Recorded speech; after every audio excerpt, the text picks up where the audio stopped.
and welcome back to Kaji's channel! Okay, so ngayon guys, eto na yung hinihintay nyong part 2 ng tutorial or na discussion namin ni Ma'am Sheena about Fiverr. So, ngayon, wag na natin patagalin pa. Kung interested ka sa video na to and gusto mong makatuto ng mas marami pa, please keep on watching until the end. Do not skip para wala kang mamiss na tips and tricks na i-share ko at ni Ma'am Sheena throughout the video. So without further ado, let's get started!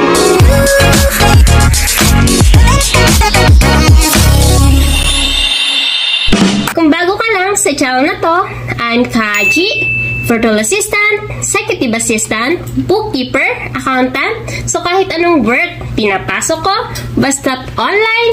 Kasi online work is, say it with me, amazing! Sa channel na to, dinidiscuss natin more on online work, tips and tricks, and mga success stories. So kung interested ka sa mga topic na yon, please consider subscribing and don't forget to hit the notification bell para wala kang ma-miss na video na ina-upload ni Kaji every week. Okay, so ngayon, si Ma'am Sheena ay mag-share naman ng kanyang screen para i-walk through tayo sa Fiverr. So ano ba ang itsura ng Fiverr? Ano ba yung makikita natin doon? Paano tayo, saan nating tab makikita ang job? Saan natin makikita yung mga earnings natin? Kung sakaling makakuha tayo? Ano yung magiging itsura ng profile mo kapag nag-create ka ng account sa Fiverr and gig sa Fiverr? So, without further ado na, eto na siya. Alright, so guys, mga ka-home base ka daw, mga kaka-G vlogs dyan. Ito po yung interface na sinasabi ko about Fiverr. So yung itong mismong nakikita nyo na yan, ito yung mismong nakikita din ng mga buyers. Pero hindi to standard na puro ito kasi depende rin yan sa binabrowse ng mga client. Same thing kapag ka sa YouTube, di ba? Kung ano yung binabrowse mo, tinatandaan din naman ni Fiverr. So ito, dito sa taas, wag nyo na lang pansinin kung ano yung amount ng mga nakikita nyo na yan. So ito ba lang yan ang kinita mo? Wag mo na pansinin niya, baka manuno kayo. Ito, yung switch to selling, kapag ka switch to selling ko yan, ang makikita nyo yung service na pinoprovide ko. Ayan, okay? So right now, meron kasi yung active order. Wag nyo na lang di pansinin yan. So, eto, wait lang. kapag ka-switch, kwet. Etong switch to buying, pag ginanyan ko, magiging dashboard na kung ano yung nakikita ng mga clients. Okay, gets? Ayan. Okay, sige. Alright. Okay, so ito, yung mga nasa taas, yan yung mga tabs, yan yung mga categories na kung saan pwede kayong pasok. So, hanapin nyo lang kung saan dito yung mga bookkeeping, may kinalaman sa bookkeeping, accounting, ganyan. So, hindi ko kabisado yung mga tabs kasi. Okay? Pero, para mas madali, kung gusto mong malaman, kung meron bang mga naghahanap ng bookkeeping services or any keywords na related sa bookkeeping services, then you start typing. Okay? So, kagaya nga 'di ba sa YouTube, pag hinanap mo about marketing automation, meron ka dapat makita about ActiveCampaign, MailChimp. Ayan. So, as you can see, merong nagtatype ng mga clients, ng mga buyers. So, hanapin natin, kunwari, QuickBooks Bookkeeping. So, ang tinatype natin is keywords, ha? So, ito, technique na to. So, pag yan, yung QuickBooks Bookkeeping, pag yung keyword na yan ay ginamit mo or hinanap ng mga clients, mga buyers, as you can see, merong mga sellers na nagpo-provide din ng gigs. That means may demand. Tama? Ayan. So, nakita nyo, yung ibang nagpo-provide ng bookkeeping services, merong naging 163 orders. Lalakihan ko ha. Ayan, may 163 orders na siya. Yung iba, 334, 108. Ayan o, isang keyword pa lang ang binanggit ko ha. So, that means may demand at may nagsusupply. Kung mapapansin nyo rin, hindi ko sure pero mukhang mga foreigners lang ang nagpo-provide nito. So why not tayo naman na mag-provide, di ba? Na tayo mga Pinoy. Ayan o, di ba?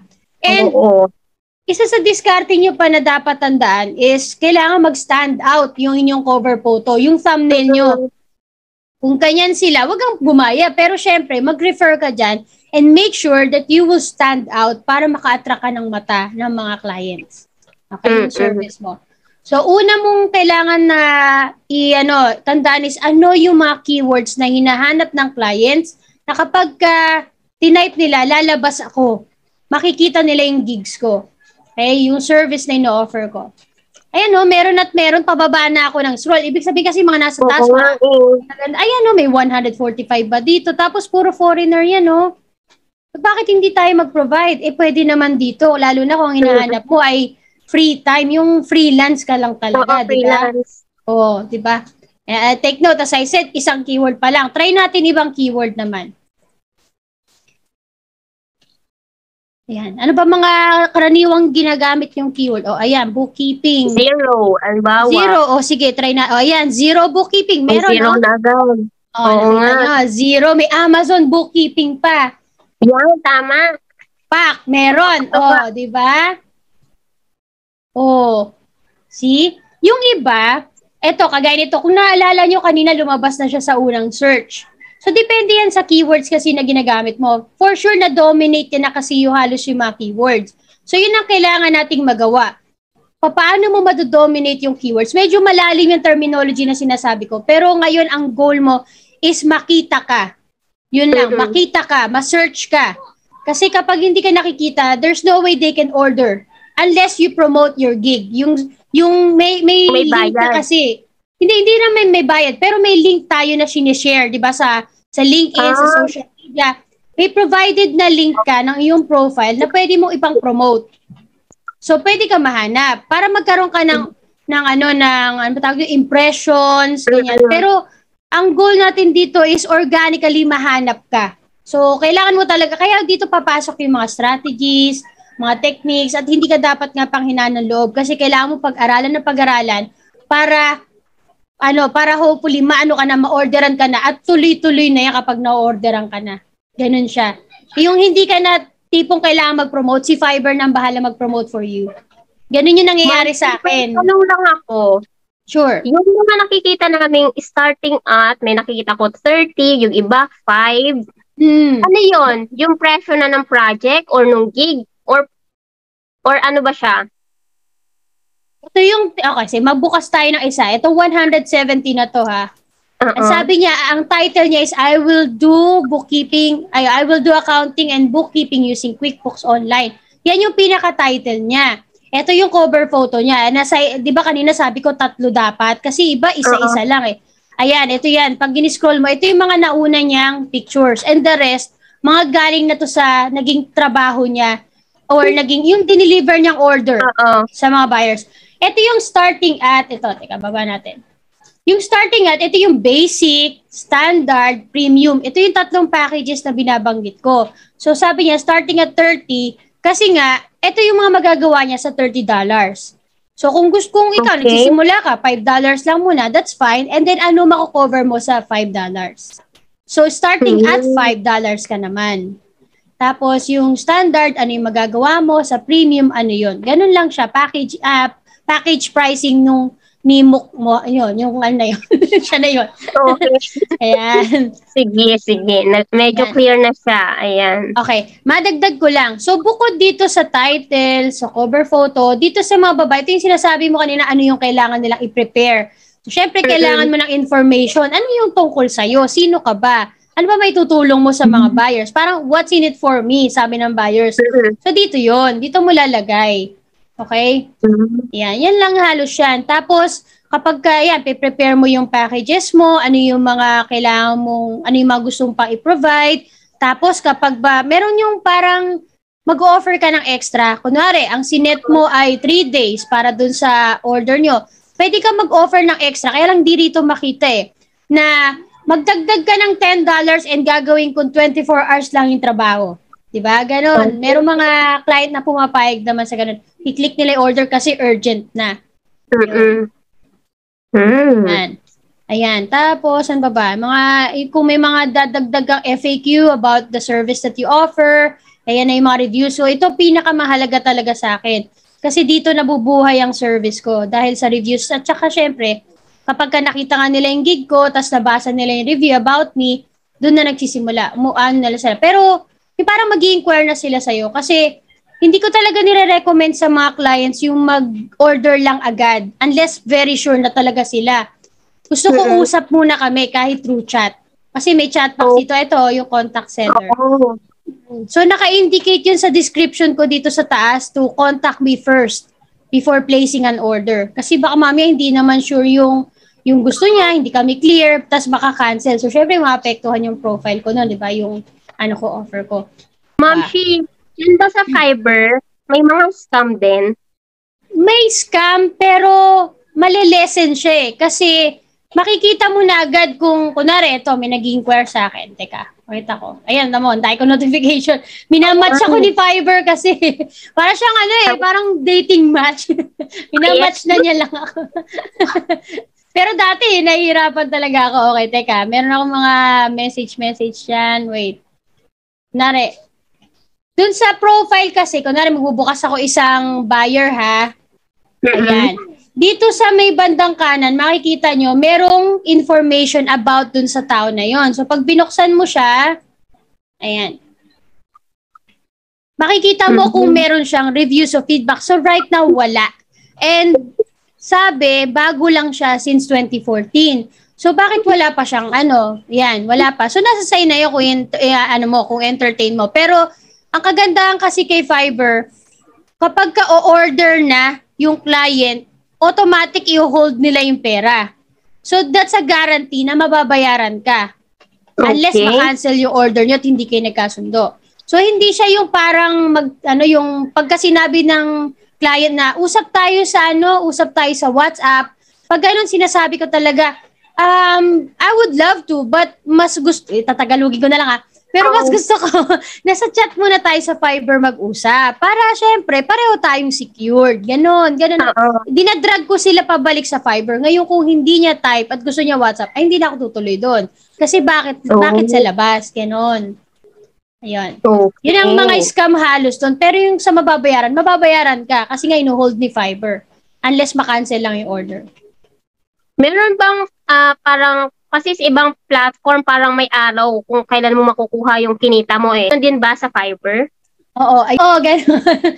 So, kagaya nito, sabi ko, teka, kiklik natin. Switch to earnings. Sige, teka, balik tayo.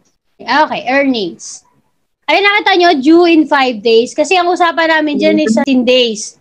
Pero sabi ko, kahit wala pang 15 days, basta ma-provide mo na sa akin lahat ng kailangan ko, ipapadala ko na agad. Okay? So, itong yung... naman ako sa mga digit na nakikita ko. Takpa na natin. Parang nakakatawa dito. Pa-blur na lang. Feeling ko pagkatapos nilang manood nito, go na agad sa Kasi yun yung nararamdaman ko. Pumunta na, pa-blur na lang.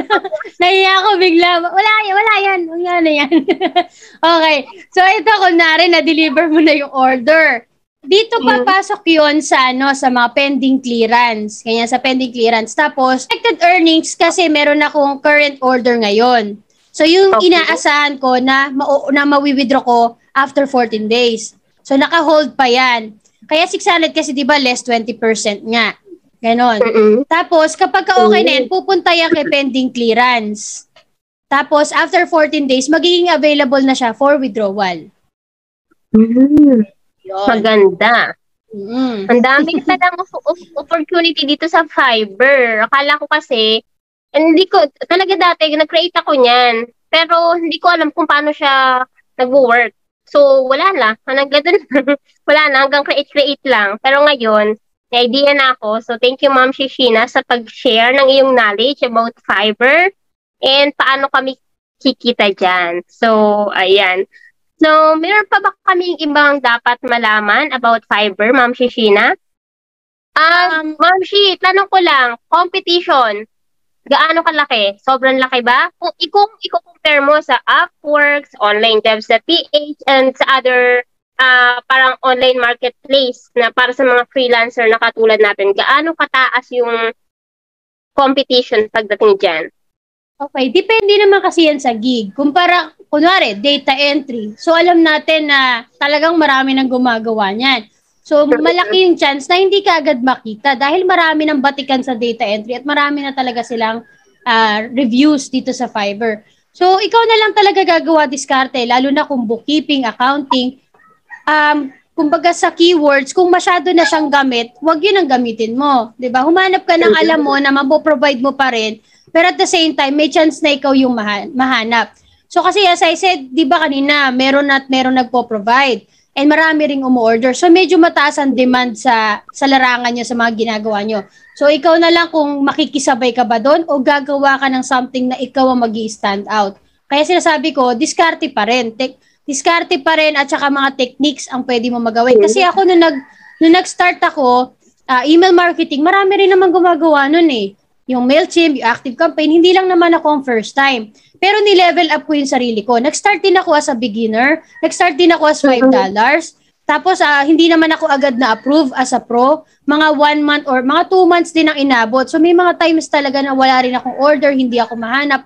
Pero nagpakita ko yun sa video ko na halos maiyak-iyak na ako. Wala talaga umorder sa akin after ng mga nauna. Pero ano ginawa ko? Hindi ako pinanghinaan ng loob. Naiyak ako pero hindi ako sumuko, ganyan.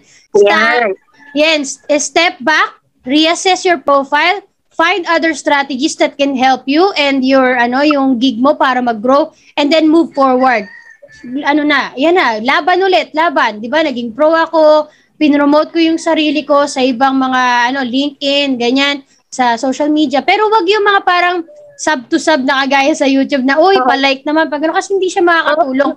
Makakasama yun sa profile nyo, lalo na kung hindi naman sila order sa'yo.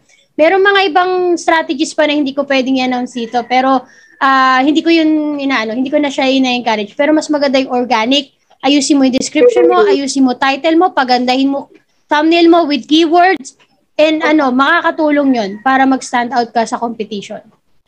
Tama. At saka sila lang din naman or yung sarili lang din naman natin makakatulong sa atin, di ba?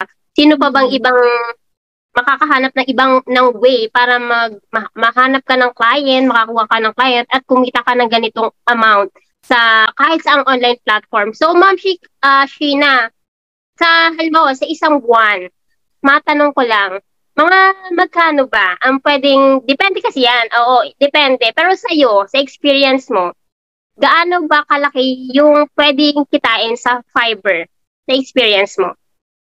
Sa isang kasi sige, nakita nyo naman kung ano yung amount ng mga nandun sa loob at hindi ko siya wini-withdraw muna. So, depende nga yung kagaya na sinabi mo, Kaji, depende sa ino-offer mo. Kung ikaw ay pa $5, syempre, the more you work, the more you get orders, the more nalalaki yung kita mo. So, ikaw magsiset talaga ng, na hindi kagaya nung iba na pag full-time, tapos fix na yung, 8 hours per day, 40 hours per week, meron kang kita na $600 or $700 per month. Hindi ako ganon, hindi kami ganon. Ang sa akin, kung ang goal ko is $2,000 per month, kunwari lang kung ang goal ko ay ganon, then I have to do something to achieve that goal. So kung ko naman, medyo laylo lang ako ngayon, gusto ko chillax muna ako per month, pero gusto ko kumikita pa rin, then ilan lang yung order na i-accept ko? O kaya 2 client lang, tig 1,000 sila, achieve ko na yung goal ko. Ganun lang siya, para hindi ako masyado mapagod. Pero kung puro 500 naman yung umu-order sa akin, so 4 ang kailangan ko.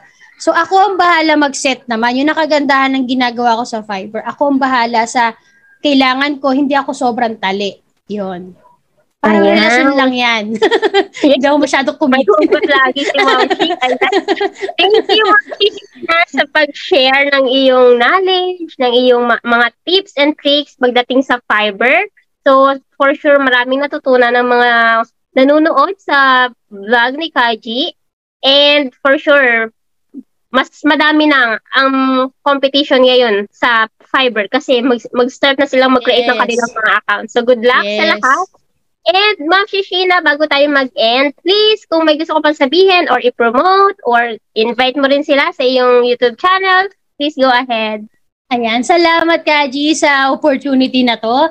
At ako'y nakaupo ngayon sa harap ninyo. Wow, lalim. Gusto ko magpasalamat sa lahat ng nanonood and sana kung gusto niyo pa pong matutunan ang iba't ibang mga information pa, mga dapat na matutunan nyo, yung mga techniques, strategies about Fiverr, panoorin niyo po yung playlist ko kasi meron talaga ako sinishare. Base yun sa lahat ng natutunan na experience ko and there will be more.